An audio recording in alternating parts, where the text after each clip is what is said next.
Hello दोस्तों, YouTube के channel को सब्सक्राइब कर ले, क्लिक बेल के आइकन को प्रेस कर दें ताकि सारा नोटिफिकेशन आपको मिलते रहे जेआईबी, सेबी और बैंक प्रमोशन के संबंध में। यहाँ बात कर रहे हैं जेआईबी का लीगल का। क्वेश्चन सेट नंबर 3 है। पहला सवाल देखिए, बोलते हैं mortgage when created through an instrument in writing called mortgage deed is required to be registered with in months if the value of mortgage money is rupees.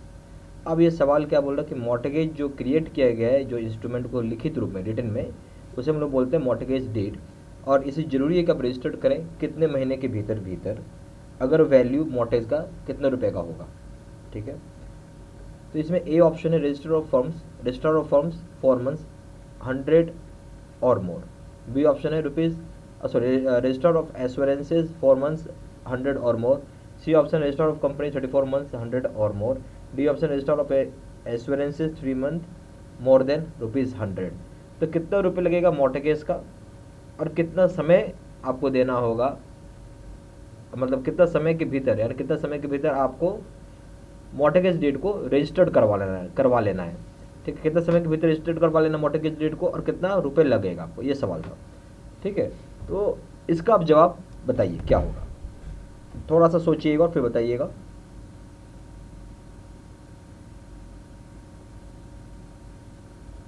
ठीक है, इसका जो सही जवाब हो जाएगा B option, register of assurances इसको करेंगे रजिस्टर, और 4 महीने का समय लगेगा। मतलब 4 महीने के भीतर भीतर रजिस्टर ऑफ एश्योरेंसेज करता है, 4 महीने के भीतर भीतर आपको रजिस्ट्रेशन कर लेना है, और ₹100 का मॉर्टगेज का मनी का स्टैंप लगता है या उससे ज़्यादा अमाउंट का लगेगा। Question number 2, which of the feature of limited liability partnership is not correct as per LLP act 2008। बोलते हैं इनमें से कौन सा फीचर जो है लिमिटेड लाइबिलिटी पार्टनरशिप का वो सही नहीं है एज पर LLP एक्ट 2008 के हिसाब से। LLP का मतलब क्या, लिमिटेड लाइबिलिटी पार्टनरशिप एक्ट। ठीक है, कौन सा फीचर नहीं है ये पूछ रहा है आपसे। पहला ऑप्शन है, ए ऑप्शन है LLP is separate legal entity, बोलते हैं LLP एक सेपरेट लीगल एंटिटी है। बी ऑप्शन है LLP is separate from its partner, LLP बिल्कुल सेपरेट होगा अपने पार्टनर से। C option LLP has perpetual succession, death of partner doesn't affect LLP, बोलते हैं LLP में सक्सेशन होते रहता है, कोई अगर पार्टनर मर भी गया तो LLP का एग्जिस्टेंस में कोई असर नहीं पड़ने वाला है। D option none of the above. तो आपको बताना है इनमें से कौन सी बात गलत है यानी रॉन्ग है। सोच के बताइए, 10 सेकंड ले लीजिए फिर सोच के बताइए।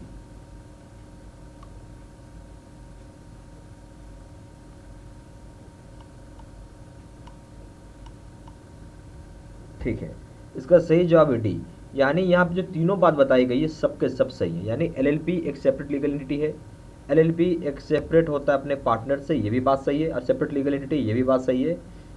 लीगल एंटिटी का मतलब इसका कानून के नज़र में एग्जिस्टेंस होता है। और तीसरा है कि LLP का परपेटुअल सक्सेशन होता है, यानी कोई पार्टनर मर भी गया तो उससे कुछ फर्क नहीं पड़ने वाला LLP के एग्जिस्टेंस में। ठीक है, क्वेश्चन नंबर 3, बोलता है XYZ created equitable mortgage in favour of bank A on January 14, 2007, not registered a simple mortgage with bank B on 28 January 2007 and registered on March 12, 2007, and simple mortgage with bank C on February 10, 2007 and registered on February 28, 2007. The priority of the mortgage in this case would be in the following order. क्या बोलता है कि एक XYZ है, वो equitable mortgage करवाया bank के favour ए में 14 जनवरी 2007 को, पर वो रजिस्टर्ड नहीं था। इक्विटेबल मॉर्टगेज कराया पर वो रजिस्टर्ड नहीं था। फिर एक सिंपल मॉर्टगेज कराया बी बैंक ने, बैंक बी के साथ सिंपल मॉर्टगेज करवाया उसने। वही इंसान XYZ पहले बैंक ए से करवाया, अब बैंक बी से करवा रहा 28 जनवरी 2007 को, और वो रजिस्टर्ड करवाया है मार्च 12 2007 को। फिर बाद में सिंपल मॉर्टगेज करवाया वापस से बैंक सी से फरवरी 10 2007 को, और बाद में रजिस्टर्ड करवाया 28 फरवरी 2007 को। अब सवाल ये उठ रहा है कि कौन सी बैंक की प्रायोरिटी होगी। सबसे पहले तो ए ऑप्शन है बैंक सी, बैंक बी, बैंक ए। बी ऑप्शन है बैंक बी, बैंक सी, बैंक ए। सी ऑप्शन है बैंक बी, बैंक ए, बैंक सी। डी ऑप्शन बैंक ए, बैंक बी, बैंक सी। तो सोच के बताइए इस केस में क्या होगा आंसर आपके समझ से। 10 सेकंड लीजिए, सोचिए फिर बताइए।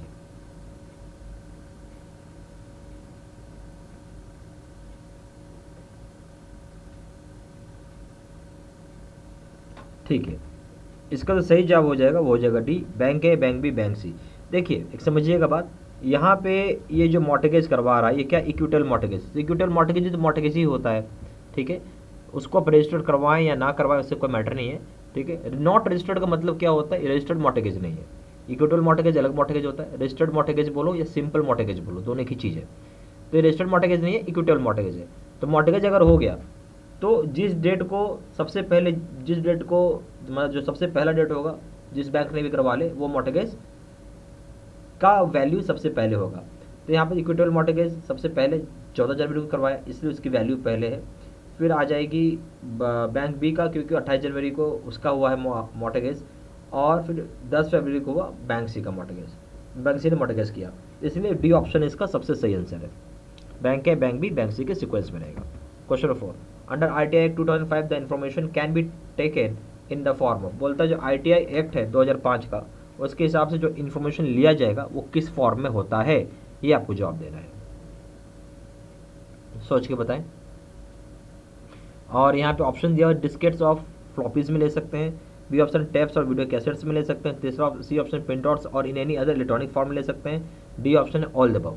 तो आरटी एक्ट में इन्फॉर्मेशन किस फॉर्म में ले सकते हैं, ये सवाल है, बताइए।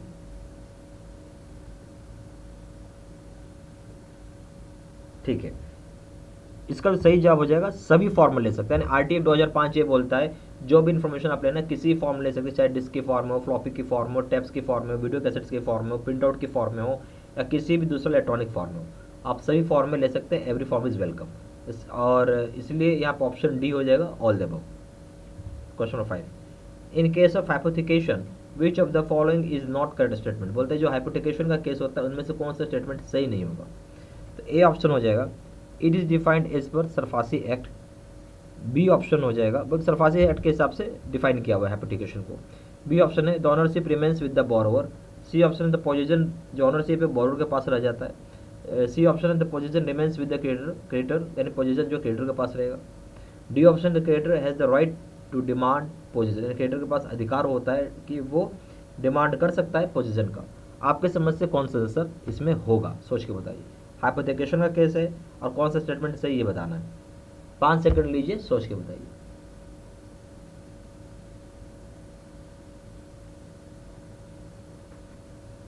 ठीक है, सही जवाब हो जाएगा सी। यहाँ पे देखिए हाइपोथेकेशन में जो होता है पोजीशन किसके पास रहेगा, ठीक है। तो यहाँ पे जो पोजीशन है मतलब देखिए ऑनरशिप भले बोरोवर हो, ऑनरशिप नहीं, यहाँ पे जो आप बोल सकते हैं कि जो सामान खरीदा है, तो यहाँ पे जो सही ऑप्शन आ जाएगा वो हो जाएगा क्या, ये सी ऑप्शन नहीं होगा इस केस में, ठीक है। कि देखिए सबसे पहला चीज़ ये है कि ऑनरशिप जो होता है बिल्कुल बोरोवर के पास रहता है, इसमें कोई दो राय नहीं है, ठीक है। अब पोजीशन भी बोरोवर के पास रहेगा, दोनों चीज़ यहाँ बोरोवर के पास रहेगा, इसलिए इसमें बी ऑप्शन सही है। ओ इज नॉट करेक्ट है, sorry is not A correct statement, मैंने सही स्टेटमेंट नहीं है वो चुनना था, तो ये एक्चुअली मैंने यहाँ पे गलत बता दिया आपको, ठीक है। ये बी नहीं होगा इस केस में कि मैंने सोचा करेक्ट है, तो देखिए इसमें सही ऑप्शन हो जाएगा सी। क्यों सी क्यों सही हो जाएगा, देखिए यहाँ सवाल था कि नॉट करेक्ट, सवाल को बहुत ध्यान से पढ़िएगा, कौन सा सवाल मतलब नॉट करेक्ट मतलब सही नहीं है, बाकी सारी स्टेटमेंट सही है। हाइपोथिकेशन सरफासी एक्ट पे डिफाइन किया हुआ है, बिल्कुल सही जवाब है। जो ऑनरशिप होता है वो बोरोवर के पास रहता है, ये भी सही है। और जो सी ऑप्शन है, डी ऑप्शन है, जो बोलते हैं क्रेडिटर के पास अधिकार होता है कि जब चाहेगा तो डिमांड कर सकता है, पोजीशन अपने पास रख सकता है अगर उसको पैसा नहीं मिला तो। यहाँ पे जो सी ऑप्शन बोल रहा है कि पोजीशन जो है वो क्रेडिटर के पास रहता है, नहीं, ये गलत चीज़ है। पोजीशन कभी क्रेडिटर के पास नहीं रहता, पोजीशन भी यहाँ पे बोरोवर के पास ही रहता है, ठीक है। आइए क्वेश्चन नंबर 6 में, वेयर फोर्स्ड नोट्स और counterfeit currency has been used as genuine, record of such transaction is required to be maintained if the amount of such transactions is, बोलते जहाँ पे फोर्स नोट हो या काउंटरफिट करेंसी नोट्स हो जो कि बिल्कुल जेन्युइनली यूज़ किया गया हो, उस तरह का रिकॉर्ड जो होता है ट्रांजेक्शन्स का जरूरी है कि आप मेंटेन करके रखें, ठीक है। अगर अमाउंट कितने रुपए से ज़्यादा होगा तो का कैसे, ए ऑप्शन है ₹50,000 और एबव, बी ऑप्शन ₹1 लाख और एबव, सी ऑप्शन ₹10 लाख और एबव, डी ऑप्शन है rupees all transactions irrespective of amount. सोच के बताइए क्या होगा इस केस में।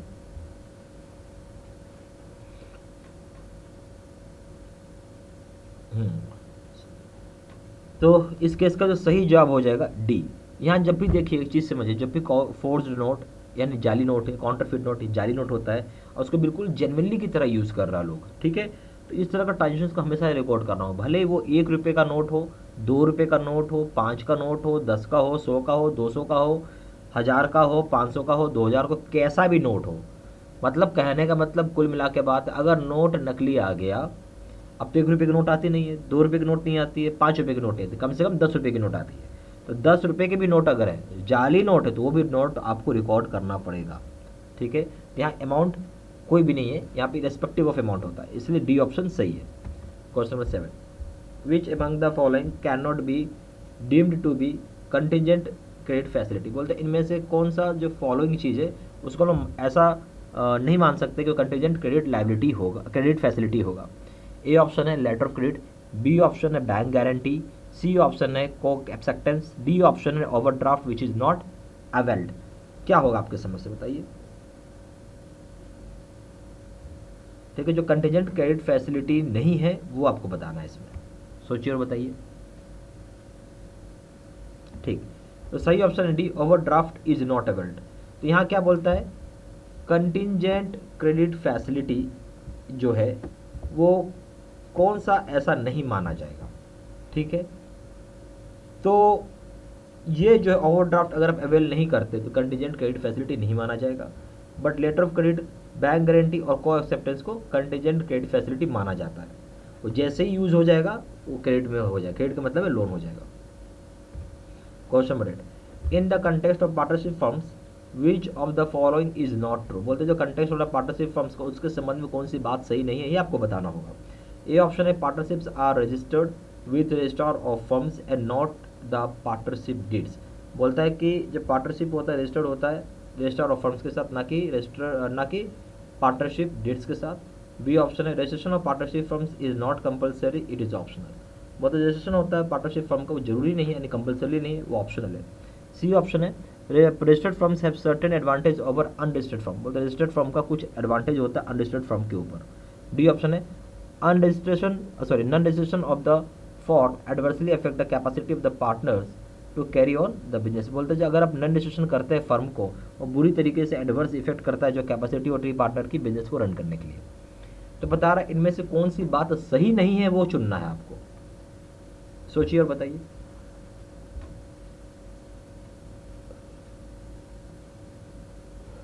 सही ऑप्शन हो जाएगा डी, यानी non registration of firm adversely affect the capacity of partners to carry the business. ये ऑप्शन इसमें बता रहा है सही नहीं है, बाकी तीनों ऑप्शन सही है ए बी सी।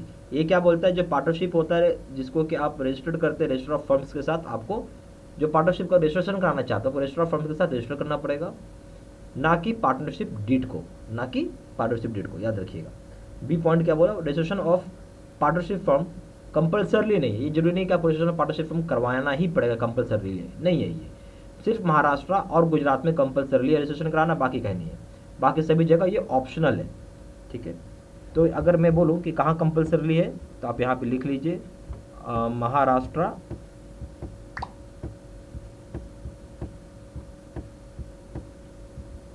और गुजरात है, ठीक है।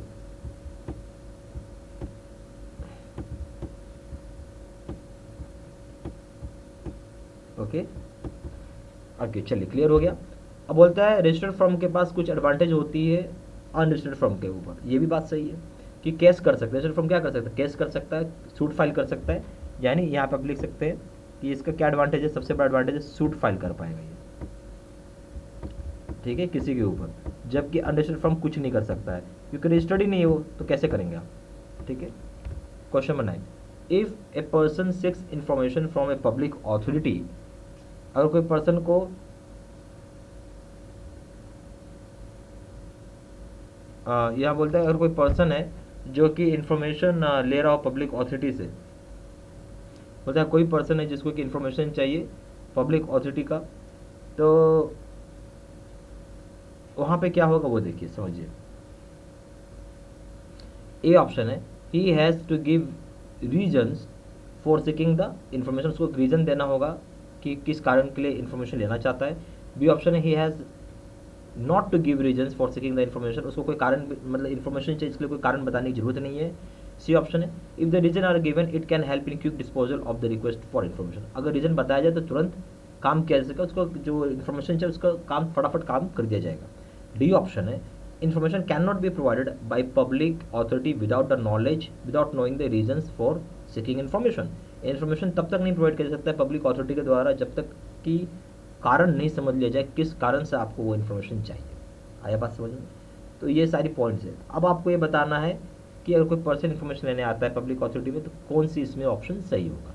आप 5 सेकंड लीजिए, चलिए 10 सेकंड लीजिए फिर बताइएगा।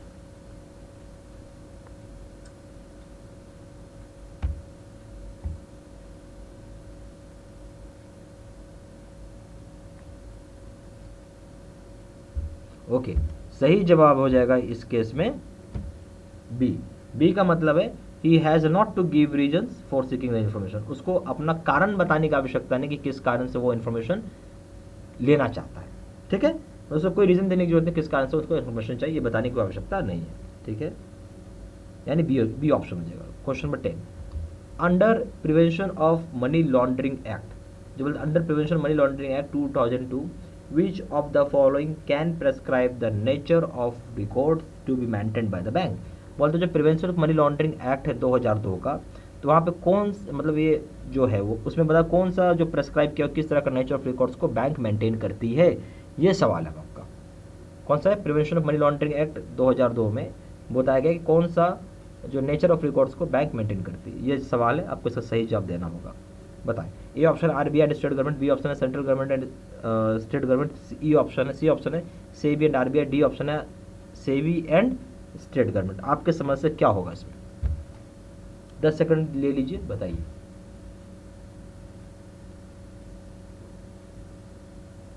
ठीक है, तो चलिए अब मैं इसका सही आंसर बताता हूँ। सही आंसर हो जाएगा सी, सेबी और आरबीआई। जो बोलता है prevention of money laundering act है 2002 का, तो यहाँ पे जो रिकॉर्ड्स होता है, ठीक है, तो वो मेंटेन किया जाता है बैंक के द्वारा, जो प्रेस्क्राइब किया जाता है उस तरह का नेचर ऑफ जो भी रिकॉर्ड्स है। तो यहाँ पे बेसिकली कौन आएगा पिक्चर में? तो यहाँ पे आएगा आपको सेबी और आरबीआई। ठीक है, अगर आप प्रॉपर जेआईबी का वीडियो कोर्स का पैकेज करना चाहते हैं, इसमें वीडियो लेक्चर कोर्स होगा, केस स्टडी का वीडियो होगा, 13,500 का क्वेश्चन बैंक होगा, सुपर नोट्स होगा, क्विक रिविजन नोट होगा और 30 मॉक टेस्ट होंगे। ठीक है, और जो हमारा कोर्स है वो जेआईबी का face to face video course है, सबसे ज़्यादा सेलिंग और पावरफुल वाला कोर्स है। अगर जेआईबी का प्रिंसिपल्स या फिर लीगल करें, कोई पेपर करते हैं, दाम है 1200 रुपये। जेआईबी की अकाउंटिंग करें, दाम है 1500 रुपये। जेआईबी का कॉमो पे करें, दाम 3000 रुपये। ज़्यादा जानकारी के लिए फ़ोन भी कर सकते हैं। फ़ोन नंबर हो जाएगा 4 टाइम्स 9685127, दूसरा नंबर है 7827546946। वेबसाइट में जाकर डायरेक्टली ऑनलाइन ऑर्डर प्लेस कर सकते हैं। वेबसाइट हो जाएगा www.jbservicestudymetal.com। ईमेल आईडी हो जाएगा seat sena123@gmail.com। ठीक है, थैंक यू।